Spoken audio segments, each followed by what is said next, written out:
پھر رسول اللہ کی حدیث کہ میرے دونوں نواسے حسن و حسین جوانان جنت کے سردار ہیں، اور امام حسین کی والدہ حضرت فاطمہ زہرا کہ یہ خاتون جنت ہیں، یہ تمام جو خواتین ہیں جنت کی ان کی سردار ہیں۔ مرتبت آپ دیکھیے کتنی ہے۔ پھر رسول اللہ کی ایک حدیث کہ حسین منی و انا من الحسین، اتنی محبت کرتے تھے اپنے اس نواسے سے امام حسین سے کہ انہوں نے کہا کہ یہ حسین مجھ سے ہے اور میں اس سے ہوں، اتنی محبت کا اظہار۔ اور جب امام حسین چھوٹے تھے بہت لاڈ کرتے تھے رسول اللہ، نانا تھے، اتنا کرتے تھے کہ یہ تواریخ میں لکھا ہے کہ ایک دن مسجد نبوی میں نماز ہو رہی تھی، رسول اللہ نماز پڑھا رہے تھے، سجدے میں گئے، امام حسین چھوٹے سے بچے تھے، اپنی نانا کی پیٹھ پہ سوار ہو گئے۔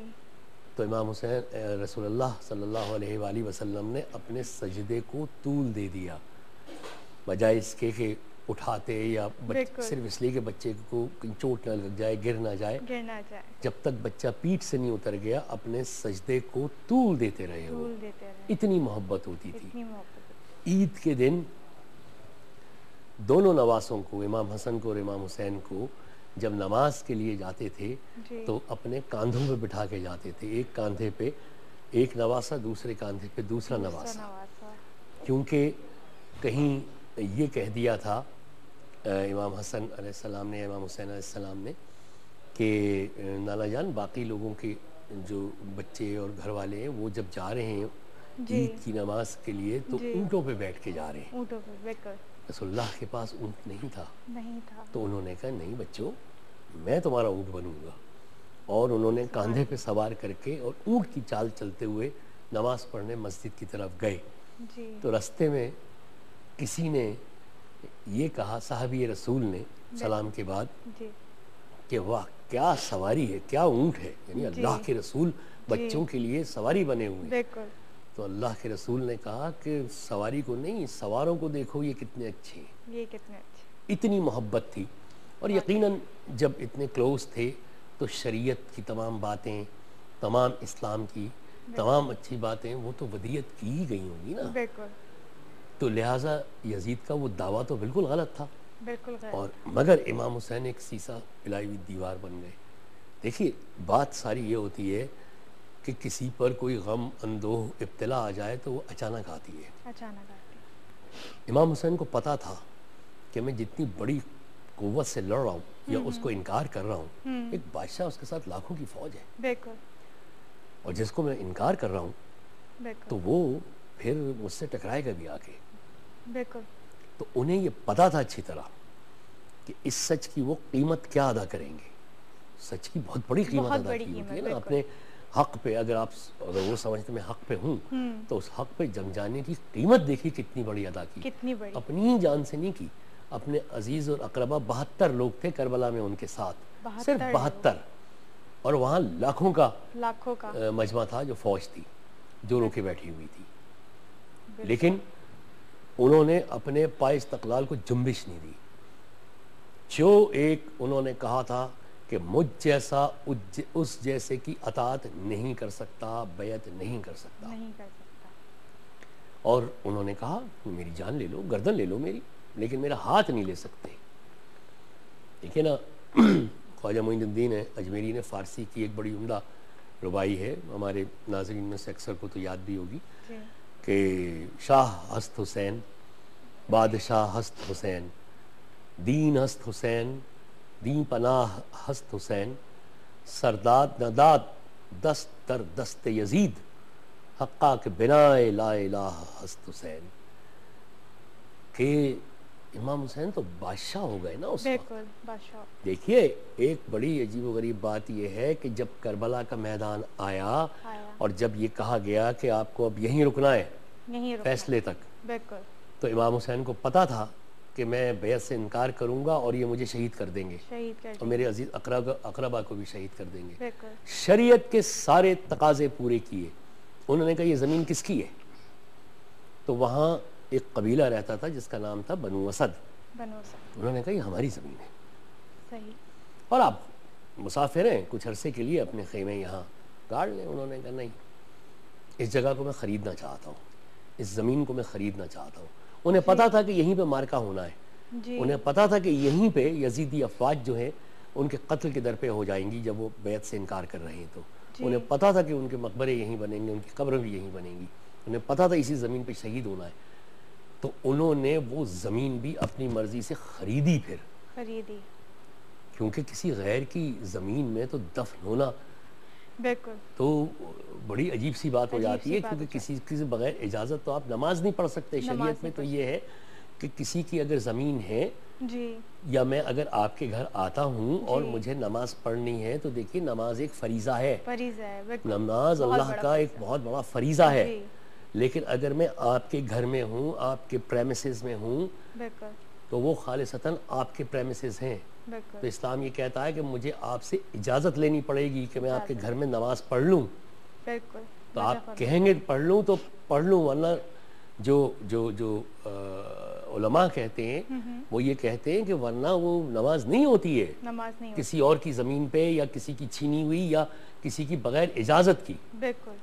تو کہاں امام حسین جو ہیں وہاں ان کو نمازیں بھی پڑھنی ہیں، شہید بھی ہونا ہے، دفن بھی ہونا ہے.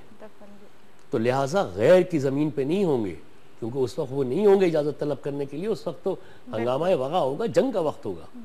لہٰذا انہوں نے اپنی مرضی سے وہ زمین منتخب کر کے بلایا قبیلہ بنی اسد کے چیدہ سرداروں کو، ان سے یہ کہا کہ یہ زمین میں خریدنا چاہتا ہوں. لہٰذا وہ زمین خریدی گئی. اب وہ امام حسین کی زمین ہے، وہ ان کی ملکیت ہے. اب جب ملکیت ہے تو اس میں وہ رہیں گے بھی، نماز بھی پڑھیں گے، اور اس میں تمام دنیاوی چیزیں بھی ہوں گی، شرعی چیزیں بھی ہوں گی، حتیٰ کہ جدال بھی ہوگا اور دفن بھی ہو سکتے ہیں. تو اس لیے ہم کہتے ہیں کہ شاہ ہست حسین، بادشاہ تو وہ ہوتا ہے جو اپنی ٹرمز پہ بات کرتا ہے، کسی اور کی ٹرمز پہ بات نہیں کی امام حسین نے. بادشاہ ہست حسین، بادشاہ تو وہ تھے کہ انہوں نے اپنی دنیا کا کوئی بڑے سے بڑا بادشاہ، دیکھیں کہتے ہیں نا کہ موت کا نہ کوئی وقت مقرر ہے نہ جگہ مقرر ہے، کسی وقت بھی آ سکتی ہے. یزید کیا کوئی بڑا بادشاہ ہو، وہ کبھی یہ نہیں کہہ سکتا کہ میری موت فلاں جگہ آئے گی اور میں فلاں جگہ دفن ہوں گا. لیکن امام حسین کی بادشاہت تمام بادشاہتوں سے یہ بڑی تھی کہ انہوں نے وہ زمین خریدی. انہیں یہ پتا تھا کہ یہیں پہ میں بیعت سے انکار کروں گا، یہیں پہ جدال قتال ہوگا، یہیں پہ یہ مجھے شہید کریں گے. کیونکہ ان کے نانا بچپن میں ان کو کہہ چکے تھے کہ تو میرے دین کو بچائے گا میرے نواسے، تو مجھ سے وعدہ کر. تو امام حسین نے اپنے نانا سے وعدہ کیا تھا کہ اگر اسلام کے اوپر کبھی ایسا وقت آئے گا کہ جہاں میری قربانی کی ضرورت پڑے گی تو میں اکیلا ہی نہیں، اپنی اولاد کو، اپنے انصار کو، اپنے اعزہ کو، اپنے دوستوں کو، سب کو قربان کر دوں گا اس دین کی بجاوری کے لیے، اس دین کی سلامتی کے لیے. تو بادشاہ تو سب سے بڑے وہ ہوئے نا، بادشاہ تو واقعی ہے نا، شاہ ہست حسین، بادشاہ ہست حسین، دین ہست حسین، دین پناہ ہست حسین. تو جس وقت کے یزید اس دین کو مٹانے پہ تل گیا تھا تو امام حسین کی ایک قربانی جو تھی اس نے دین پناہ کہتے ہیں دیوار کو، یعنی جو شہر پناہ ہوتی ہے پرانے زمانے میں شہروں کے باہر دیواریں ہوتی تھیں اور ان سے شہر میں آیا جاتا تھا. دیواریں جو ہوتی تھیں وہ آپ کو یعنی بلاک کرتی تھیں، تو وہ دین کی دیوار ہو گئے تھے، دین کی دیوار ہو گئے تھے. بالکل. اور سرداد نداد دست در دست یزید، سر دے دیا مگر ہاتھ یزید کے ہاتھ میں نہیں دیا. بھائی اس لیے کہ اب آپ کہیں گی کہ بھائی ہاتھ دے دیتے تو کیا تھا، سر کا مطلب ہے تو جان گئی. دیکھیے سر کا مطلب ہوتا ہے آن، عزت، اپنی بات پہ. یزید نے کہا تھا ہاتھ دے دے، انہوں نے کہا سر لے جاؤ مگر ہاتھ نہیں دوں گا. دیکھیے نا، مطلب ایک چھوٹی سی بات ہے کہ مثلا آپ کے ہاتھ میں یہ انگوٹھی ہے، میں آپ سے کہوں یہ انگوٹھی مجھے دے دیجیے، آپ کہیں کہ نہیں یہ مجھے بہت عزیز ہے میں نہیں دوں گی. میں آپ سے کہوں گا دیکھیے آپ مجھے دے دیجیے، آپ کہیں گے نہیں. میں کہوں گا بزرگ آپ نے کہا لے کے دکھا دو. اب آپ کے یہاں پہ پرس لٹک رہا ہے، میں نے آپ کا پرس یا بیگ چھین لیا، تو آپ کہیں گے بات تو انگوٹھی کی ہوئی تھی، تو نے بیگ چھین لیا تو کوئی بات نہیں، بیگ کی تو شرط ہی نہیں لگی، لے جاؤ، بات تو اس کی ہے نا. تو وہی بات تھی کہ بات تھی ہاتھ عزت کے ہاتھ میں دیکھ کے بیعت نہیں کروں گا، گردن لے جاؤ میری، جان ہی سے جاؤں گا. شہادت تو اس گھرانے کا شیوا ہے، واقعی شہادت تو اس گھرانے کے عادت ہے. کہ آگے چل کے حضرت زینب کا خطبہ جو ہے وہ میں آپ کو اس کا ترجمہ سناؤں گا، جس میں انہوں نے بالکل یزید سے یہی کہا تھا. بالکل ہم سنتے ہیں. اور ابھی بہت ہی اچھی بات چل رہی تھی، لیکن بریک کا ٹائم ہوا ہے تو بریک پہ چلتے ہیں اور بریک سے واپس آئیں گے اور یہیں سے کنٹینیو کریں گے. تیرا ہو جاؤں اتنی آرزو ہے. آپ ہمارے سر ہمارے سینئر ہمارے ساتھ بیٹھے ہیں اور اتنی ساری انفارمیشن دے رہے ہیں، تو سر سے میں پوچھنا چاہوں گی کہ سر اور بتائیے آپ. ہاں، میں بریک پہ جانے سے پہلے خواجہ معین الدین اجمیری بالکل رحمۃ اللہ علیہ، ان کی وہ مشہور فارسی کی ربائی کا تذکرہ کر رہا تھا کہ اس کو میں ایکسپلین کرنے کی کوشش کر رہا تھا کہ شاہ ہست حسین بادشاہ کیوں کہا انہوں نے، یہ ہے نا، دین ہست حسین دین پناہ ہست حسین سرداد نداد دست درد دست یزید حقا کے بنا لا الہ ہست حسین. کہ بات یہ ہے کہ اپنا سر دے دیا لیکن یزید کے ہاتھ میں اپنا ہاتھ نہیں دیا. بات تو ساری یہ ہوتی ہے کہ آپ اطاعت نہیں کریں لیکن آپ کی گردن چلی جائے، اس میں کوئی زندگی اور موت تو کوئی ہے ہی نہیں نا. آل محمد کے نزدیک اس کی اہمیت تو ہے ہی نہیں. اچھا، پھر موت کے بعد جو وعدے جو اللہ تعالیٰ نے منصب انہیں عطا کیے، جو اللہ کے رسول نے یہ کہا کہ تم جوانان جنت کے سردار ہوگے، تو کتنی خوبصورت وہ زندگی ہوگی جنت کی. یہ دنیا تو بڑی ہیچ ہے اس کے سامنے. تو ایسے آدمی کے سامنے موت کوئی اہمیت رکھتی ہے جو ایک اتنی رنج محن ابتلا مصیبت کی زمین سے ایک بہت ہی ابدی خوبصورت زندگی کی طرف جا رہا ہے. بلکہ یہ تو بے قرار رہتے ہیں جانے کے لیے. کہ جب دیکھیے نا امام حسین علیہ السلام کا وہ وقت شہادت بھی جو انہوں نے کہا تھا کہ رزن بے قضائے ہی و تسلیماً بے امر ہی، میں اے اللہ تیری رضا کے آگے میں راضی ہوں، تیری مرضی کے آگے میں راضی ہوں، اور جو تیرا فیصلہ ہے وہ مجھے قبول ہے. کتنی بڑی بات ہے، بہت بڑی بات. اور یہی کیا بھی، یہی کیا بھی. دیکھیے نا، بات یہ ہوتی ہے کہ یہ جو تاریخ کربلا ہے یہ تو اس میں نے جیسے آپ سے پہلے بھی کہا تھا کہ بڑی ٹریجک اس میں موڑ آئے ہیں. اہل کوفہ نے امام حسین کو بلایا کہ آپ آ جائیے. وہ نکلے ہیں، مکہ سے بھی نکلے ہی تھے کہ وہاں سے قاصد نے آ کے خبر دی کہ کوفے والے تو بدل گئے، کیونکہ وہاں عبید اللہ ابن زیاد نے اپنی حکومت قائم کر لی اور وہ بڑا ظالم ہے اور وہ لوگوں کو قتل بھی کر دیتا ہے، سخت سزائیں دیتا ہے.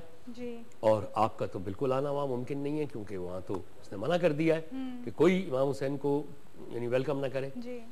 امام حسین نے اس سے پہلے یہ کیا تھا کہ اپنے چچزاد بھائی مسلم بن عقیل کو بھیجا تھا کہ تم جاؤ اور اہل کوفہ سے جا کے کہو کہ میں آ رہا ہوں اور میرے لیے نصرت یا مدد طلب کرو ان سے، اگر اتنا ہی وہ مجھے بلا رہے ہیں. اس دوران میں وہاں عبید اللہ ابن زیاد کی حکومت قائم ہو چکی تھی. بہت سخت گیر تھا، بہت زیادہ وہ ظالم بھی تھا اور قتل کرتا تھا. شہر کو اس نے بند کر دیا تھا ہر طرف سے، لوگوں پہ مظالم، لوگوں کے اوپر ایک دہشت تھی اس کی. مسلم بن عقیل وہیں پہ تھے، وہ تو گئے تھے وہاں لوگوں سے ملنے اور یہ کہنے کے لیے کہ بھائی حسین آنے والے. کہاں ابن زیاد کی فوجوں نے گھیر لیا اور مسلم بن عقیل اپنے 2 چھوٹے صاحبزادوں کے ساتھ گئے تھے. ان کو بڑی بے دردی سے شہید کیا. سفیر امام حسین کہلاتے ہیں وہ، اور ان کے دونوں بیٹوں کو بھی بہت بے دردی سے شہید کیا. مسلم بن عقیل خود کوفے کی گلیوں میں جان بچانے کی چپتے پھرے، کہیں سے حملہ بھی کرتے تھے، کہیں سے اپنی جان بھی بچاتے تھے، کہیں سے لڑتے بھی تھے. دونوں بیٹے بچھڑ گئے، چھوٹے چھوٹے بیٹے تھے، 13 سال کے، 14 سال کے. وہ بیچارے کہیں کسی ایک نیک عورت نے اپنے گھر میں پناہ دے دی، بلکہ شاید اس سے بھی چھوٹی عمر کے ہوں گے، وہ پناہ دے دی. وہ اس کا جو شوہر تھا ابن زیاد نے اعلان کر دیا تھا کہ یہ دونوں بچے جو ہیں مسلم بن عقیل کے، ان کو ڈھونڈ کے ان کو قتل کرو اور میں بہت بڑا انعام دوں گا. وہ اس عورت نے اپنے گھر ترس کھا کے ان بچوں کو رکھ لیا اور اس کا شوہر جو تھا وہ تلاش کرتا پھر رہا تھا، شہر میں اتنا ظالم تھا. اور پھر اس نے جب دیکھا تو بچوں کو لے کے گیا اور نہر کے کنارے بڑی بے دردی سے اس نے ان بچوں کو بھی شہید کر دیا، قتل کر دیا. مطلب ایک کوئی صحبت یا ایک کوئی غم یا علم یا مصیبت ہو آل رسول پہ تو کہیں